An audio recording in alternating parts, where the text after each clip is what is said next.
Introduction. When the winds of change blow, some build walls, while others build windmills. Welcome, dear friends, to a journey into one of the most vital skills of our age, adaptability. We live in a world where uncertainty is no longer an exception. It is the rule. Crises erupt without warning, technology reshapes our lives overnight, and global shifts challenge even the strongest organizations and individuals. Max McKeown, in his insightful book Adaptability, The Art of Winning in an Age of Uncertainty, offers us a map for navigating this ever-shifting landscape. He argues that adaptability is not just about survival, but about winning, about thriving when others stumble. Think for a moment. Why do some companies collapse when disruption comes, while others rise stronger than ever? Why do some individuals remain paralyzed in the face of change, while others reinvent themselves, discovering new strengths and opportunities? The answer is not intelligence alone, nor resources, nor even experience. The answer is adaptability, the ability to learn, unlearn, and relearn, the capacity to bend without breaking, to pivot without losing direction, to transform uncertainty into advantage. McKeown invites us to see adaptability as an art form, not just a reaction. It is about consciously choosing how we respond to challenges, cultivating flexibility of mind and resilience of spirit. In a sense, adaptability is a modern form of wisdom, an ancient survival instinct elevated to a higher, more strategic level. Throughout this book, we will explore not just theories, but powerful lessons, real-world examples, and practical insights. You will hear stories of businesses that collapsed because they resisted change, and others that flourished because they embraced it. You will encounter individuals who discovered new paths in the face of failure, and leaders who turned crises into stepping stones. And so, as we open this journey together, remember, adaptability is not reserved for the extraordinary few. It is a skill, a mindset, a way of living, one that you too can cultivate. In the coming chapters, we will dive deeper, examining the patterns of change, the traps of rigidity, and the strategies that allow us to thrive in uncertain times. So let us begin. Chapter 1. The New Reality of Change. Welcome back to Guide to Reads. Today we open the first chapter of Max McKeown's book, Adaptability, The Art of Winning in an Age of Uncertainty. The author begins with a simple truth. The world has changed, and it will keep changing faster than ever before. What worked yesterday may not work tomorrow. In this constant storm of uncertainty, survival and success belong not to the strongest or the most intelligent, but to those who can adapt. Think about it. Companies that once dominated entire industries, Kodak, Nokia, Blockbuster, failed not because they lacked resources or intelligence, but because they could not adjust to a new reality quickly enough. Meanwhile, agile players who embraced change thrived. McKeown reminds us that adaptability is not just about reacting when things go wrong. It's about anticipating, learning, and evolving before circumstances force us. It's about moving from fear to flexibility, from rigid plans to living strategies. And here lies the first powerful insight. Adaptability is the ultimate competitive advantage. In this chapter, McKeown sets the stage. Change is not optional, it is permanent. The only choice we have is whether we fight it and risk becoming irrelevant, or learn its rhythm and dance with it. So, dear listener, as we begin this journey, ask yourself, how do I personally respond to change? Do I cling to the past, or do I see uncertainty as an invitation to grow? Because in this new reality, adaptability is not just a skill, it's survival. Chapter 2. The Nature of Change. Change is not an exception in life, it is the rule. Organizations, individuals, even civilizations, all exist in a constant state of flux. McKeown emphasizes that change does not wait for us to be ready. It simply happens. Some people resist change, clinging to the familiar. Others fear it because it threatens their sense of stability. But adaptability begins with a simple acknowledgement. Uncertainty is the natural environment of progress. McKeown identifies two kinds of change. 1. Planned change, deliberate efforts to improve, innovate, or restructure. 2. Unplanned change, the unexpected shifts, disruptions, and crises that suddenly alter the landscape. Adaptability requires us to thrive in both. It is not enough to make plans. one must also prepare for the unpredictable. The wise perspective, McKeown suggests, is to see change not as an enemy, but as a raw material. Like clay in the hands of a sculptor, it is from the raw, often chaotic material of change that greatness is shaped. And here lies a subtle truth. Those who fight change waste energy, while those who dance with it create opportunities. Chapter 3. The 4 Types of Adaptability. In the grand theater of life, not all of us adapt in the same way. Max McKeown paints a vivid picture of adaptability by showing us 4 distinct types of people. 4 ways of responding when uncertainty knocks at our door. First, there are the optimizers. These are the planners, the strategists, the perfectionists of adaptation. They look at what exists and ask, how can I make this better? Optimizers thrive on refining, improving, making systems smoother, stronger, and more efficient. Think of the software engineer who spends sleepless nights rewriting code, not to invent something new, but to ensure the system runs flawlessly. Or the parent who carefully adjusts their daily routine to balance work, family, and personal growth. Optimizers remind us that adaptability isn't always about wild leaps. Sometimes it's about steady refinement, making today a little better than yesterday. Then we have the transformers. Unlike the optimizer, the transformer is not satisfied with tweaks. No, they want to reinvent. They see possibilities where others see walls. When the world tells them this is how it's always been, they respond with, but what if it could be different? The history of human progress owes much to these transformers.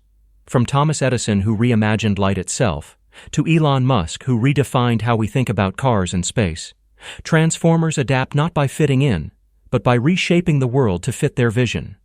And sometimes, in our own lives, being a transformer means daring to say, this path isn't working.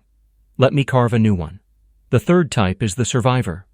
Survivors may not always dream big, but when storms come, they endure. They bend, but they do not break. When layoffs strike, when illness comes, when life throws its hardest blows, survivors dig deep, clinging to whatever resources remain. They find strength not in changing the world, but in holding fast until the storm passes. And let us be honest, each of us, at some point, must call on this survivor within, because life is not always about growth and triumph. Sometimes, it's about surviving long enough to see another dawn. Finally, there are the avoiders, the ones who resist adaptation. They cling to the familiar, even as the ground beneath them shifts. They close their eyes, hoping the storm will miss them. And while it's easy to judge them, haven't we all been avoiders at times? Haven't we resisted a change we knew was necessary, out of fear, pride, or comfort? The danger of the avoider is not in their hesitation, but in staying stuck too long, until the tide of change sweeps them away. Now, my friends, what does this mean for us? It means that adaptability is not one shape, but many. At different points in life, we may find ourselves as optimizers, transformers, survivors, or even avoiders. The key is awareness. To ask yourself in each season, am I adapting in the way this moment demands, or am I clinging to a mask that no longer fits? Adaptability is not about always being the transformer or the optimizer. Sometimes survival is victory. Sometimes reinvention is madness, when all that's needed is patience. The wisdom lies in choosing your mode and in not staying an avoider when the world calls for change. So, pause for a moment. Think of your own life. Are you optimizing, transforming, surviving, or avoiding? And is that the right response for your season? Chapter 4. The DNA of Adaptability. If the 4 types of adaptability show us the faces we wear in times of change, then Max McKeown takes us deeper still, into the DNA of adaptability itself. He asks, what makes someone truly capable of thriving in uncertainty? What core elements built into their character and habits allow them to bend without breaking, to move without losing themselves? At the heart of adaptability's DNA lie 3 interwoven strands: intelligence, flexibility, and resilience.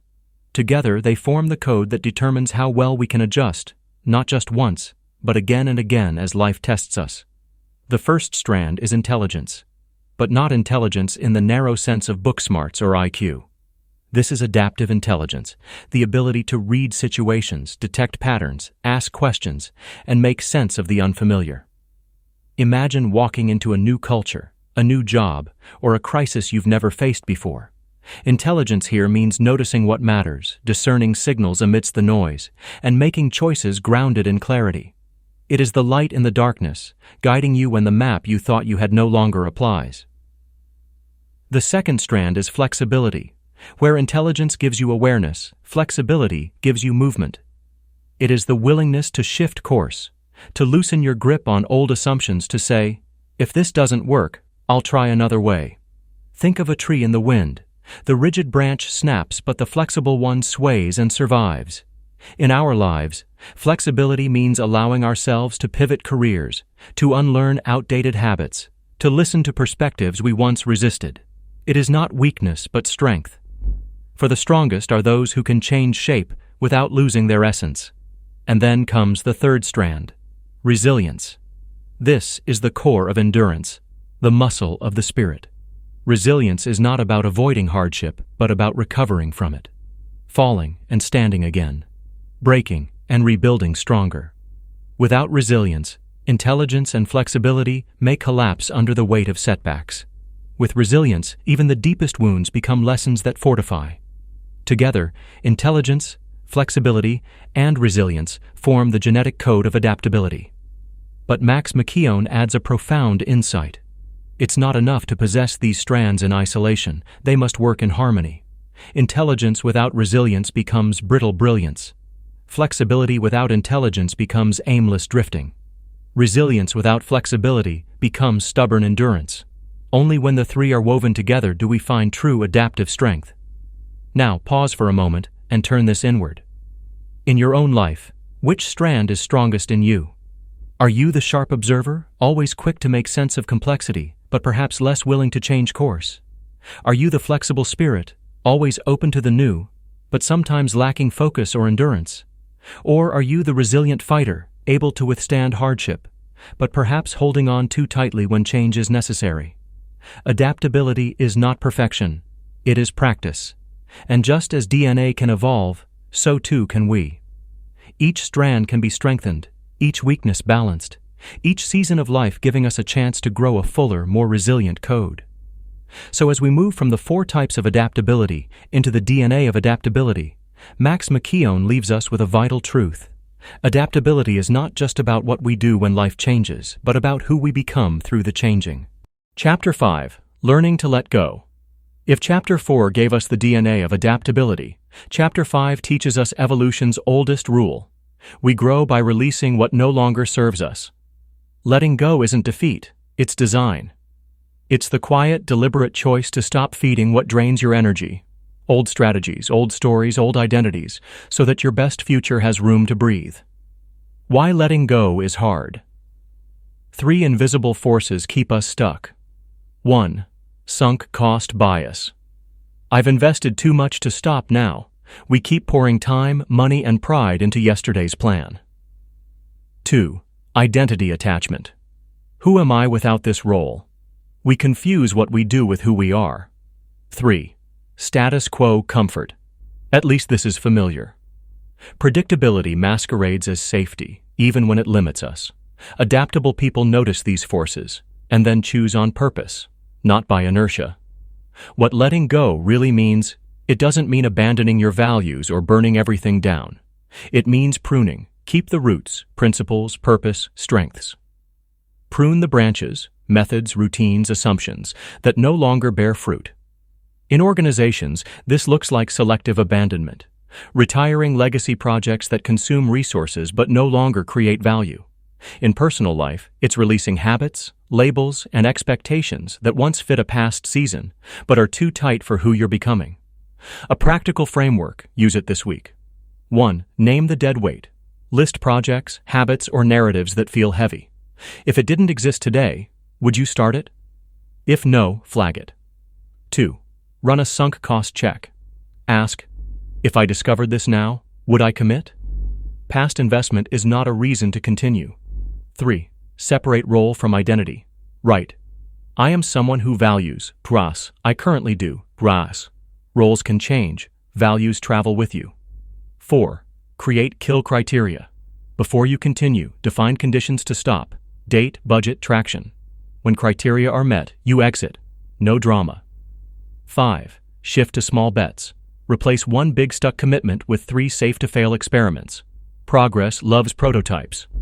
6. Ritualize release. Mark endings. Archive the folder. Write a short, lessons learned, thank the chapter. Closure frees attention. Where this touches real-life career. Maybe the ladder you're climbing leans on the wrong wall. Letting go of an outdated path isn't quitting, it's course-correcting. Relationships. Release the script that says harmony equals silence. Sometimes you let go of people.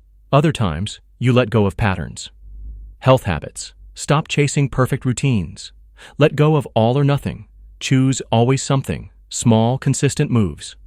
Creativity. Retire precious drafts. Kill your darlings so your best work can breathe. The emotional side. Letting go includes a kind of grief. Honor it. You're not only releasing a plan, you're releasing a version of yourself who tried. Thank them. Without their effort, you wouldn't have the data to evolve. The strategic payoff. Every no longer funds your what's next. Attention returns. Optionality increases. Your adaptability DNA expresses more cleanly. Intelligence sees clearly. Flexibility pivots cleanly. Resilience recovers cleanly. You are not what you cling to. You are what you can learn, release, and become. Chapter 6. Embracing Uncertainty. My friends, on the path of adaptability, one of the greatest challenges we face is uncertainty. That unsettling absence of clarity. That door whose other side we cannot see. For ages, human beings have sought certainty as a safe harbor, a place where the heart rests. Yet life rarely offers us ready-made maps or neatly marked paths. Here lies the essence of this chapter. Adaptability is not just a skill. It is the courage to step into the unknown without guarantees. Picture yourself as an ancient sailor in the middle of a restless ocean. The waves rise high, the winds shift suddenly, and the stars above are half hidden by clouds. You don't have the luxury of controlling the sea, but you can adjust your sails, read the sky, and trust your ability to navigate through turbulence. To embrace uncertainty is to accept that change is not an enemy, but a companion. It's to trust that even when the horizon is unclear, each step forward strengthens your resilience. The more we face the unknown, the more we grow. For in uncertainty lies the raw material of growth, discovery, and transformation. Chapter 7. Turning setbacks into setups. Dear friends, life does not always unfold in straight lines. The path you walk will sometimes twist, sometimes break, and often surprise you with unexpected turns. At those moments, when plans collapse and dreams stumble, your adaptability is tested most. In the philosophy of adaptability, a setback is not the end of the road. It is a signal, a call to pause, to rethink, to adjust. Imagine a sailor at sea. When the wind shifts suddenly, he does not curse the storm. He moves the sails. If he clings stubbornly to the old course, his ship will drift aimlessly. But by adjusting, he finds a new path forward. Think about your own life. Have you faced failures that crushed you at first? An exam you didn't pass, a job you didn't get, a relationship that didn't last? At the time, it felt like a wall. But now, looking back, perhaps you see that wall as a doorway that pushed you toward something better. Adaptability means training your mind to ask, what can I learn here? How can I use this? Instead of wasting energy resisting what has already happened, you redirect your energy toward creating what can still be. The secret is in perspective. A setback is not a punishment, it is preparation. It teaches resilience, sharpens awareness, and forces creativity. The very obstacle you face can become the foundation of your growth. So, let this be your reminder. When life shuts a door, adaptability hands you the key to another. Setbacks are not signals of defeat. They are invitations to rise higher than before. Chapter 8. Building Adaptive Habits. As we journey deeper into Max McKeown's wisdom, we arrive at a crucial truth. Adaptability is not just a momentary response. It is a habit, a way of life. Think of the gardener who tends their plants daily. The plants do not grow from a single watering or a sudden burst of sunlight. Growth emerges from consistent care, from small, deliberate actions repeated over time. Similarly, our ability to adapt thrives on routine, on practices that prepare us to respond thoughtfully when uncertainty strikes. McKeown teaches us to cultivate habits that strengthen three pillars of adaptability: awareness, flexibility, and resilience. 1. Awareness. Habits. Begin each day by observing your surroundings and your inner state.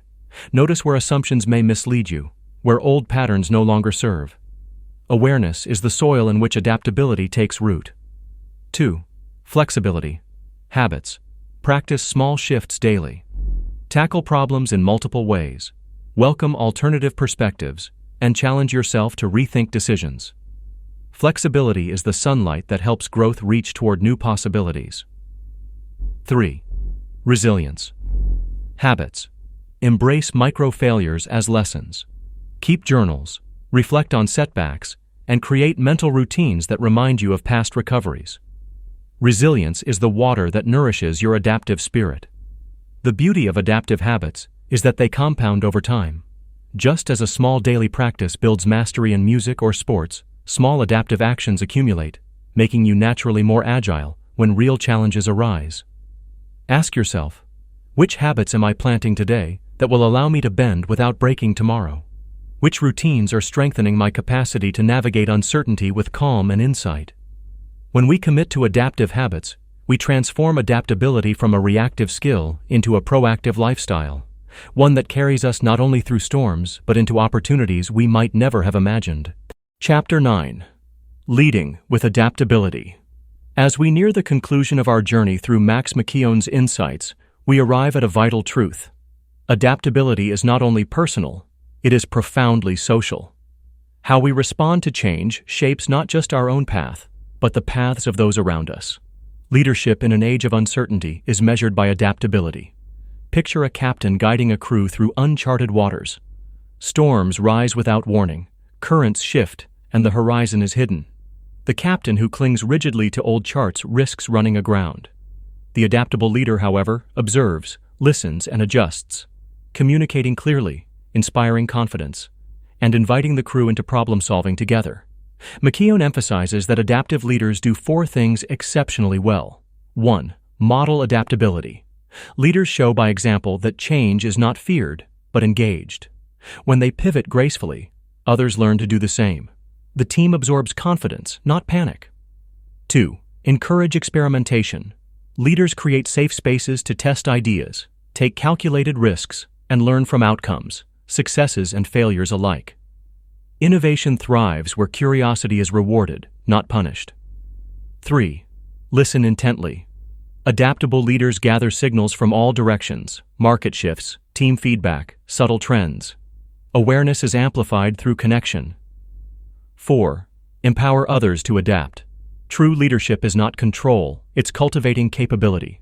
By mentoring, coaching, and delegating responsibility, leaders expand adaptability throughout their organization or community. Now, consider your own life. Whether at work, in your family, or in your community, how often do you lead through example? Do you embrace change openly, or resist until circumstances force you? Leadership is not a title. It is the practice of guiding others with flexibility, insight, and courage.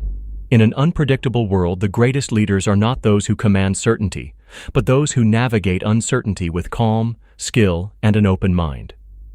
By mastering personal adaptability, you unlock the ability to inspire, guide, and elevate others, creating a ripple effect that turns uncertainty into opportunity.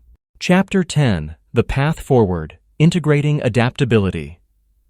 As we reach the final chapter of Max McKeown's Adaptability, The Art of Winning, in an age of uncertainty, it's time to weave all the threads we've explored into a living tapestry, a guide not just for understanding, but for action. Adaptability, we've learned, is more than a trait.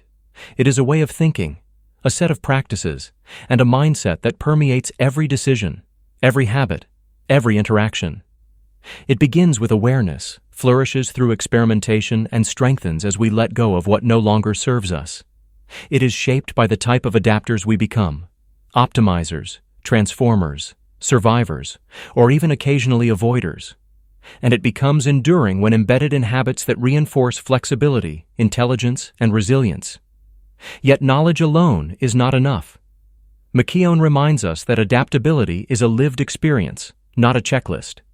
It is tested in the messy, unpredictable moments of life, the sudden job change, the unexpected market shift, the personal challenge that feels insurmountable. How we respond in those moments reveals whether our adaptability is real or merely aspirational. So, what can we do now as we leave this episode? Consider this. Observe. Notice where rigidity holds you back. Track your reactions to change. Awareness is the first doorway. Experiment. Take small, safe-to-fail steps into the unknown.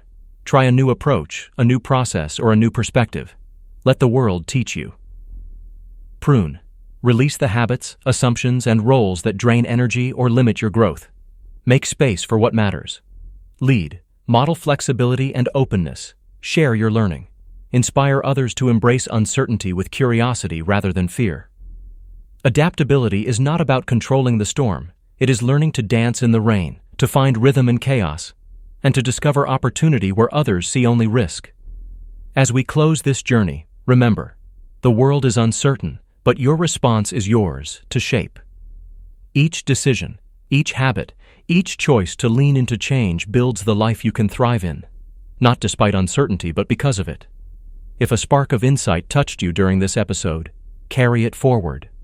Practice it, share it, and notice how it transforms not only your path, but the paths of those around you. In the age of uncertainty, adaptability is not optional. It is the art of winning life itself. Until next time, keep reading, keep reflecting, and keep embracing the journey of growth.